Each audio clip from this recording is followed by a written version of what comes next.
நம்ம விஜயகாந்த் ஐயாவுக்கு பத்மபூஷன். இது உங்களுக்கு எல்லாருக்கும் தெரிய வந்திருக்குன்னு எனக்கு தெரியும். ஆனாலும் சரி, என்னோட சந்தோஷம் உங்களுக்கு ஷேர் பண்ணோம்ல, அதுதான். இது 2-3 நாள் முன்னாடி தெரிய வந்த விஷயம். ஆனாலும் எனக்கு ஆன் வாய்ஸ் வர முடியல. இன்னைக்கு தான் அதுக்கு ஒரு சூழ்நிலை வந்தது.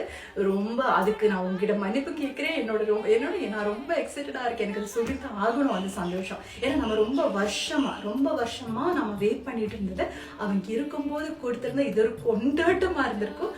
ஆனா பரவாயில்ல, என்னதான் ஆனாலும் சரி, ரொம்ப நன்றி. ஏன்னா இந்தியன் அரசியல 3வது பெரிய விருது இது. ஃபர்ஸ்ட் பாரத் ரத்னா, இன்னொன்னு பத்ம விபூஷன், 3வது பத்மபூஷன்.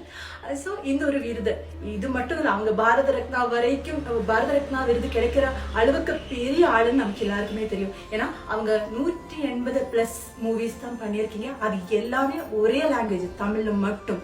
தமிழுக்காக தமிழுக்காக வளர்ந்து தமிழுக்காகவே இருந்த ஒரு பெரிய என்ன சொல்லணும்னு தெரியல. அவ்வளவு சந்தோஷம். அவங்க ஒவ்வொரு மூவியிலும் அவங்க சொல்லி கொடுத்த ஒவ்வொரு கருத்து இருக்கும்ல, அது எல்லாம் மதிச்சுதான் இந்த அவார்டு. சரி, அவங்க ஜனங்களுக்காக பப்ளிக் செஞ்ச நல்ல விஷயங்களை அதுக்கு எல்லாத்தையும் சேர்த்தா இந்த ஒரு விருது. ரொம்ப நன்றி.